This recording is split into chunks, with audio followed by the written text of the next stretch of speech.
अस्सलाम वालेकुम दोस्तों, अनदर एक्सक्लूसिव व्हाट्सएप वीडियो। एक दोस्त ने सवाल किया था कि क्यू की केयर कैसे कर सकते हैं और हम क्या चीज़ें इस पे काम की जा सकती हैं। इस पे ऑलरेडी मेरा ख्याल है मैंने कई दफ़ा डिस्कशन भी की है, लेकिन फिर एक दफ़ा सवाल आया तो मैं आपको बताना चाह रहा हूँ। पहली बात तो ये कि जिस तरह हर प्लेयर की एक किट होती है, इस तरह स्नूकर प्लेयर की भी एक किट होनी चाहिए। उसमें उसका अपना पर्सनल क्यू होना चाहिए, उसके अंदर चॉक होना चाहिए, अगर चॉक होल्डर यूज़ करते हैं चॉक होल्डर होना चाहिए।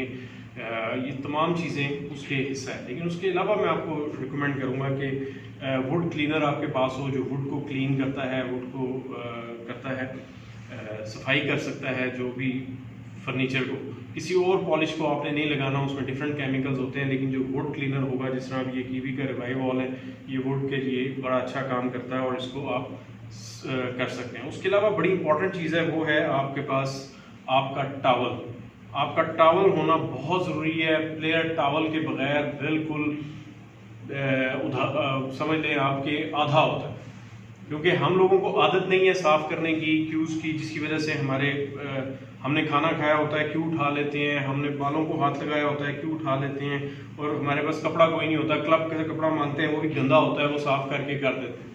तो बेस्ट ये आप अपना एक साफ सा टावल रखें और उससे आप इसको साफ़ करें। रिवाइव वॉल को थोड़ा सा आप यूज़ कर लें, या कोई और वुड क्लीनर, ज़रूरी नहीं कि ये सब जगह मौजूद हो, थोड़ा सा आपने इस पर डालना है, आराम आराम से इसको क्यू के ऊपर रब करना है। अच्छा, कई लोग पानी यूज़ करते हैं, पानी को मैं रिकमेंड नहीं करता, क्योंकि पानी जो है वो वुड को ख़राब कर देता है।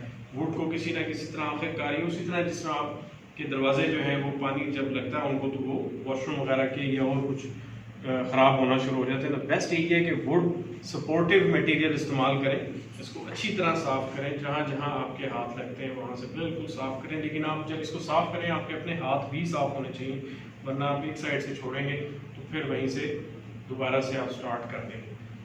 अच्छी तरह इसको साफ़ करें, आप फील करेंगे कि आपको जो क्यू है वो दोबारा से रिवाइव हो गया। मेरे पास 5-1 साल हो गए हैं इस क्यू को, और अभी तक ये सर्वाइव कर रहा है और माशाल्लाह अभी भी ठीक है।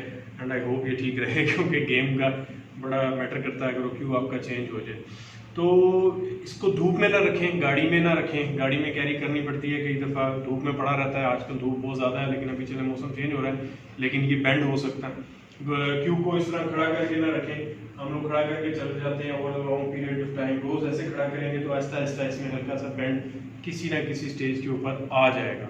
क्यू को हमेशा कोशिश करें कि लिटा के रखें, कि उसके अपने क्यू केस में भी, और क्यू केस ज़रूर रखें और क्यू अपना ले के रखें। तो ये थी आज की एडवाइस जो मैं आपको देना चाह रहा था क्यू केयर के हवाले से। एक छोटा सा रेगमार भी रखें, 0 या उससे थोड़ा सा ऊपर, अगर वो टिप को एडजस्ट करने के लिए वो टिप एडजस्टमेंट में आ जाता है। फिर यहाँ पर आप एक वो आई थिंक 3M का वो मिलता है क्लीनर, आप फेरल जो है इसकी, जिसको शाम भी कहते हैं, उसको साफ़ करने के लिए वो भी साफ़ करें। तो जितनी, क्योंकि ये बड़ी एक डेलिकेट सी गेम है, बड़ी डेलिकेट लोगों की गेम है, साफ़ सुथरी गेम है, आपके इसको खेलते हुए हाथ नहीं गंदे होते आप, तो इसीलिए आपको भी साफ़ रहना पड़ेगा, आपको अपनी क्यूज़ को भी साफ़ रखना पड़ेगा, फिर कहीं जाके आप इसको बेहतर तरीके से परफॉर्म करेंगे। तो आई होप आपको ये व्हाट्सएप वीडियो मेरी पसंद आई हो। जो मेरा ऑनलाइन ग्रुप ज्वाइन करना चाहते हैं पर्सनल ट्रेनिंग का, वो मुझे इसी नंबर पे 030666666147 पे मैसेज करेंगे प्राइवेट, और मैं उनको डिटेल्स भेजूँगा और वो मेरे ऑनलाइन फेसबुक ग्रुप को ज्वाइन कर सकेंगे। So thank you very much जी। अपना ख्याल रखें और स्नूकर का ख्याल रखें, स्नूकर टेबल का ख्याल रखें, और अपने दोस्तों का, घर वालों का, सबका ख्याल रखें।